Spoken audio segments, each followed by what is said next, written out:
Hello again. I hope all are fine. Today we are going to cover chapter 7, an introduction to linear programming. So talking about linear programming, if you are not familiar with it, you may immediately go for a type of program or probably even a software. But the fact is not like this. So what do we mean by this? The programming is to set up a problem or to introduce a mathematical model that provides us the best outcome. Linking this to our specialty, so this can be in terms of business. So the best or optimal decision can be to maximizing your profit, maximizing your sale, revenue, or to minimizing your cost during your operation, production in your business. Okay, so that's what it is about. So first you will develop an objective function, then you develop the constraints. All these constraints and objective function and other equations are, at the end of the day, they are an equation of linear. Okay, so that's why this is called linear programming. When we discussed time series forecasting, we talked about the linear relationship between the variables. So this is about that. Okay, so this chapter I will not be I'm going over the mathematical adjustments and the graphical representations of the linear programming. Okay, and then when I finish this or cover the slides, I started to solve the problems. Then we can understand better while we are practicing on what we learned in the slides. Okay, so for any detail you can go back to the book, so that's always recommended. But let's get started. Okay, so here is the linear programming. Okay, so the first slide started with this statement, so got nothing to do with the computer programming. Okay, so you shouldn't go for that. So I'm not stopping on the all slides, so I'll just go for the useful ones. All is useful, but the one I want to focus on. Okay, so the maximization or minimization of the some quantity is the objective in all linear programming problems. Okay, so we have constraints and feasible solution satisfies all the problem constraints. Optimal solution, the optimal solution is where we get the maximum profit, for example, where we get the maximum sale. Let's assume that a store is selling electronic devices. Okay, so they have some choices. They want to know how they can maximize their sale by selling which products. Okay, for example, Samsung, Apple, and Huawei. So they develop 3 constraints and they have the objective function already. So 3 constraints means 3 equations. So when you have 3 equations or even 2 or more, we have a system of equations that we have to solve for. Okay, so now the store want to maximize the profit. Okay, so the optimal solution can be, for example, selling only Apple and Samsung and not selling Huawei products. Or it can be at the point that they can sell only Huawei products and not selling Samsung and Apple products. Okay, so these solutions and the constraints actually will be provided graphically. Okay, let's see how this works. Okay, so linear function is that. Let's start with the example. Okay, so assume this is the maximization over here. So it means we are maximizing something, not minimizing it. Okay, because there are 2 different functions. Now this is the objective function. Okay, objective function.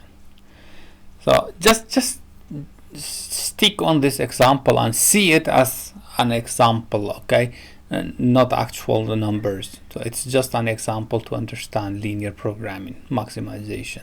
Okay, otherwise we should have like equal to some numbers. Okay, but for now it's enough to understand what's the objective function. So this is our objective functions. Okay, this is a kind of, okay, let's say if I turn this, if I translate this equation to the actual example,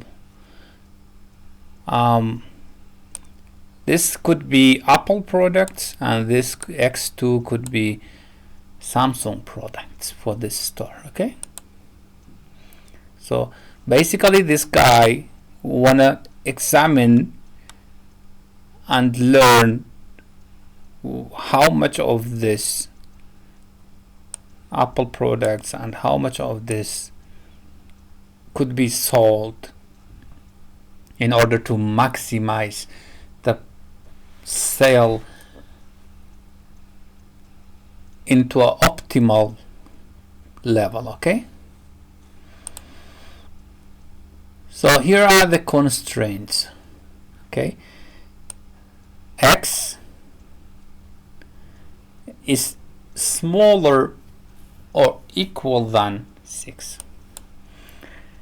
2x1 plus 3x2 is smaller or equal than 19. x1 plus x2 is smaller or equal than 8. These are constraints. Okay, these are constraints, and here is non-negativity constraints about the variables. Okay, the variables. So Apple, number of Apple can be sold cannot be 0.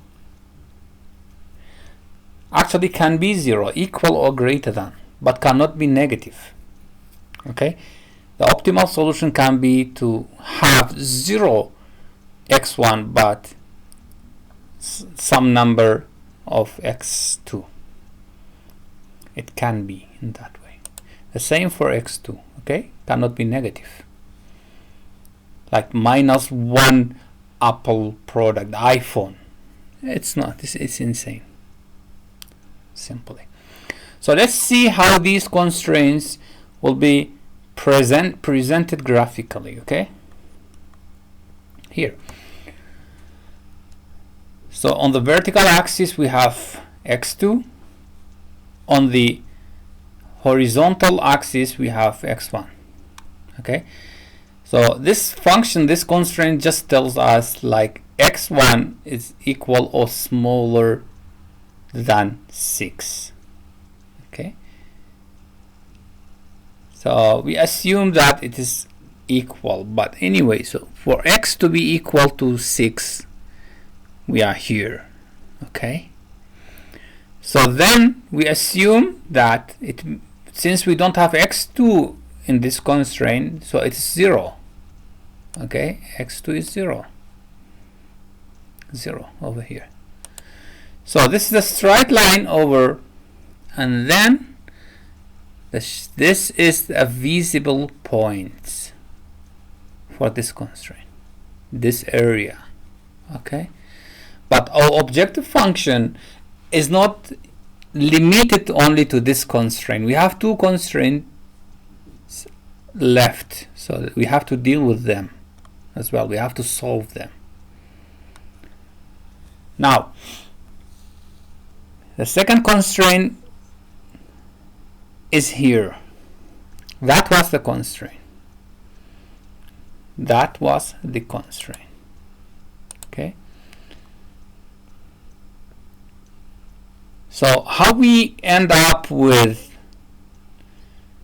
9.5 and 0 over here, and 0 and 6, 1 divided by 3. Or let's say 6.33. How we end up with this. Okay, let me see if I can insert a table over here. Alright, so okay, now we have x1 here and x2 over here.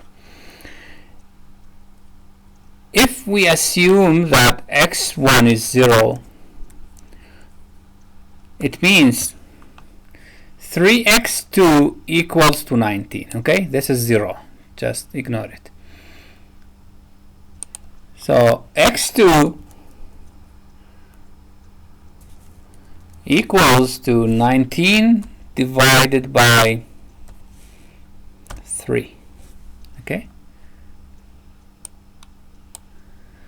if we assume x2 is 0, okay, so we have x2 over here, so this will be 6.33, which we have here. Okay, that's how we find x2. Now we want to find x1 on the axis. So if x2 is 0, sorry, we want to find x1 now. We found x2 and we want to find x1 now. So we assume this is 0 and this is equal to 19. x1, okay, equals to 19 divided by 2. Okay, which is 9.5 over here. So we match this point to this point, and we have a straight line over here. So for this constraint, which is 2x1 plus 3x2 equals to 19, the feasibility area is here. Okay, feasible point are here. So we do the same for this. We end up with 8 over here and 8 over here. Okay, so this is a straight line. So as I said, if this is 0, simply x2 will be 8. If x2 is 0, simply x1 will be 8 for this constraint. Okay, so here is the feasibility area. Okay, now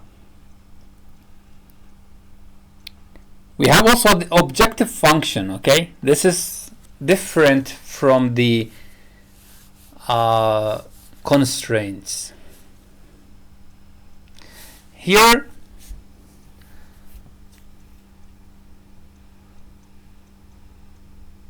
the constraints are not given, but as we said, we solve for each point x2 over here and x1 over here, sorry, x2 over here, x1 over here, and then we end up with this straight line. Okay, so you may say, what is this broken line? What is this broken line? This is a combination of the constraints. Okay, this should be given somewhere. Okay, it's here, so we skip that slide. So you see, all are given over here. Now, the optimal point, the optimal solution will be where all these variables intersect. Okay, or at any other points on the objective function. Okay, so now we know where this comes from. So the objective function can be 35, okay, but we are in this line below the constraint line, okay, which is not maximized over here. What about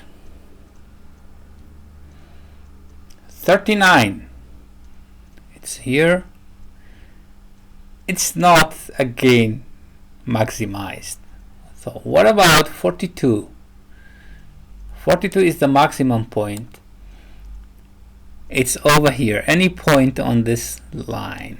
Okay, so I would consider the intersection to be here, but anyway 8.5 x1 and 6 x2 maximizes our objective. Okay, so on this line would be the maximum or optimal solution. Okay,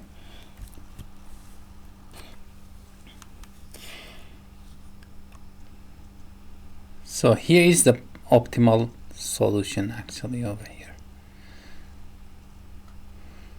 So after testing the more and solving the equations over here, maximum objective function line would be here. So it has been proposed that x1 should equal to 5 and x2 should equal to 3 in order to maximize the profit.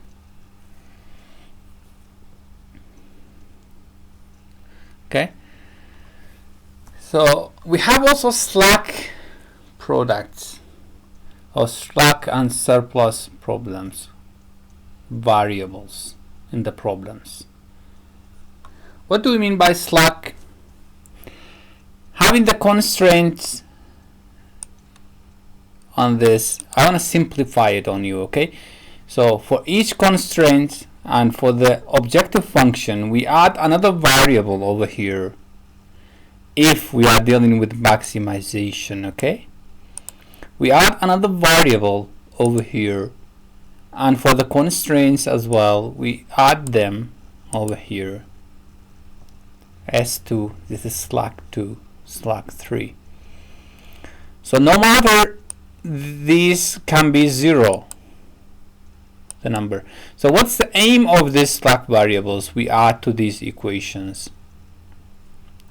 The aim is to get free from this greater or lower signs. We just set it as a equal. Okay, we just set it as equal. So when we add this variable, we don't say this x1 plus x2 is greater or equal than 8. No, we say x1 plus x2 plus x3 equals to 8. So no greater or equal. Okay, so when we formalize the given information in this form, adding these slack variables. So basically we have standard form, okay, of the linear programming of the problem. So for our original example, we can see here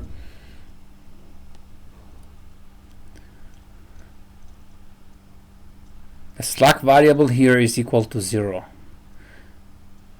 but this equalizes the constraint to 8. So no longer we see greater or equal than 8. Okay.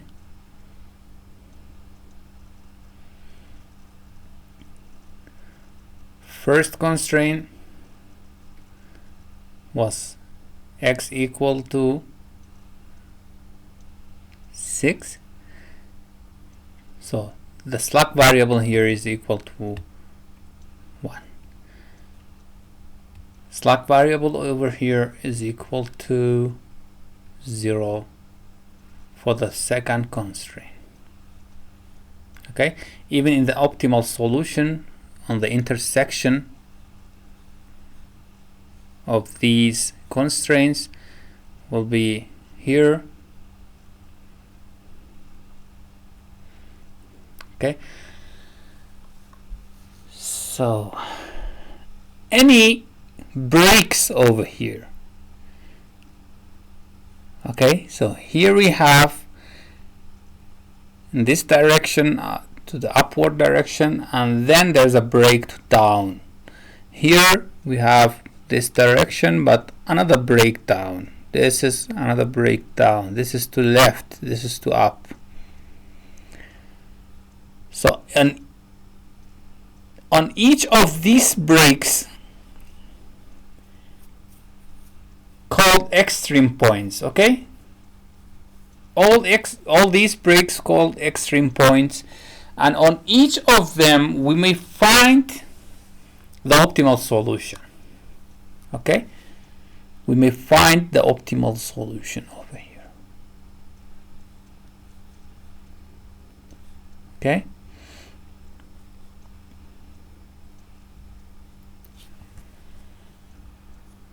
so computer solutions like linear programming can be better obtained by using computer. Okay, so instead of having two variables or having only two constraints, there are some packages in the computer that you can give the program hundreds of thousands of variables and thousands of constraints, and within a few transactions and click, it gives you the optimal solution. That's what the big businesses, big brands are doing, okay, and using it. Here are some programs for this, including Excel, Microsoft Excel. So I don't want to go over this application, more or less the same, but just using the computer. Okay, so let's see how is the simple minimization problem. For example, so that will be given, okay, for you in the exam. That will be given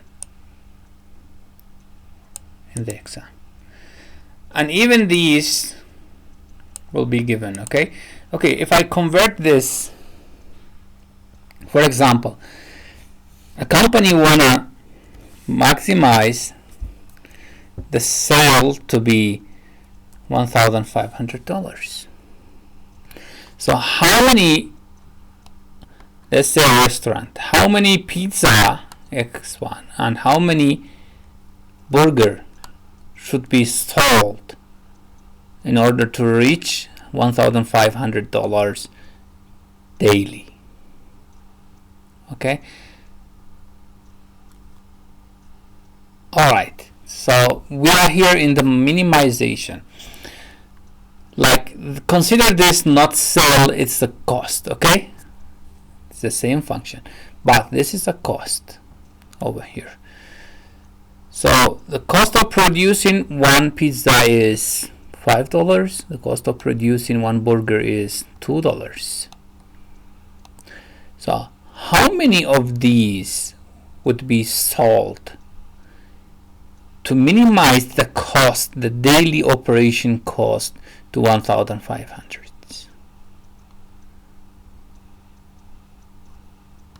Okay,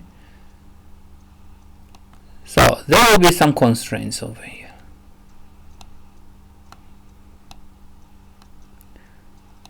And we will learn about all of them, okay?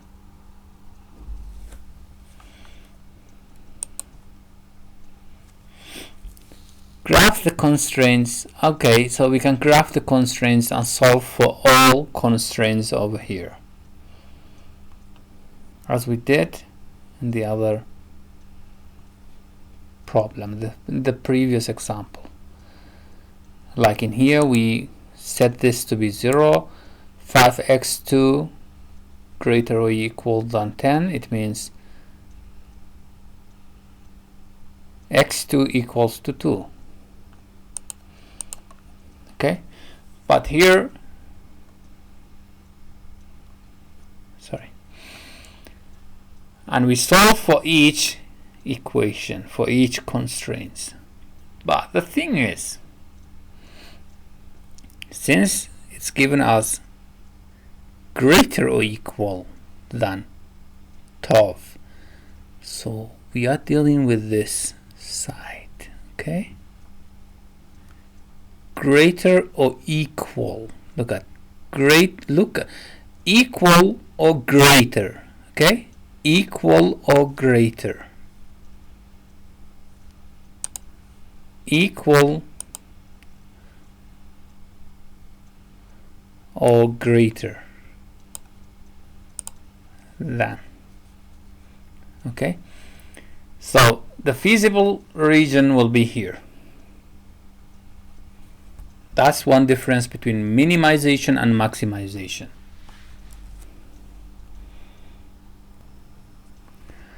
So we will have to graph the objective function as well over here, and then we solve for the constraints.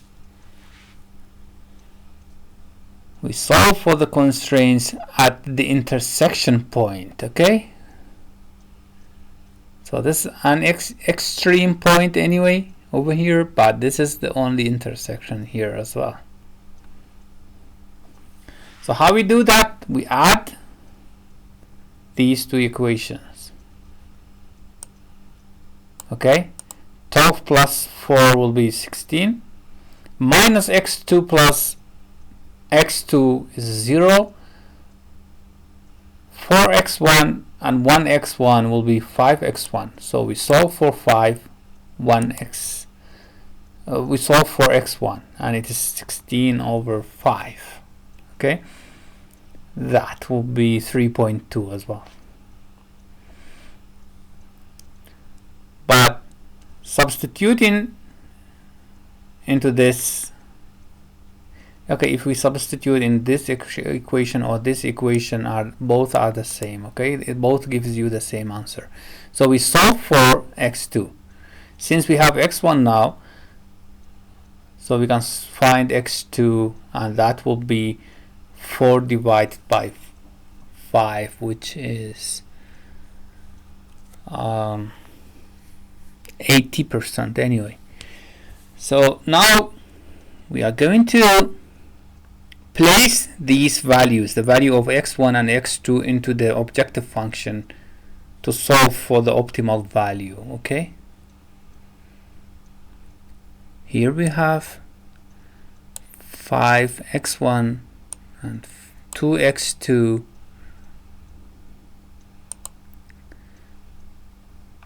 equals 5 multiplied by the value of x1, 2 multiplied by the value of x2, and we end up with 88.5, or divided by 5 actually. Okay, here is it. This is the optimal solution. So 88 divided by 5 will be 17.6. Okay, 2x1 plus 5x2 equal and greater than 10. That was the first constraint. Okay, so the optimal value, or let's say the minimum cost, would be at this intersection, and the values are here.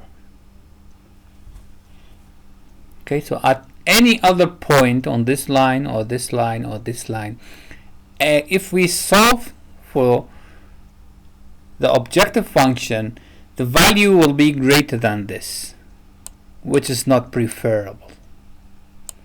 So we are looking for the minimum cost. For example, minimizing a function, so cost, let's say.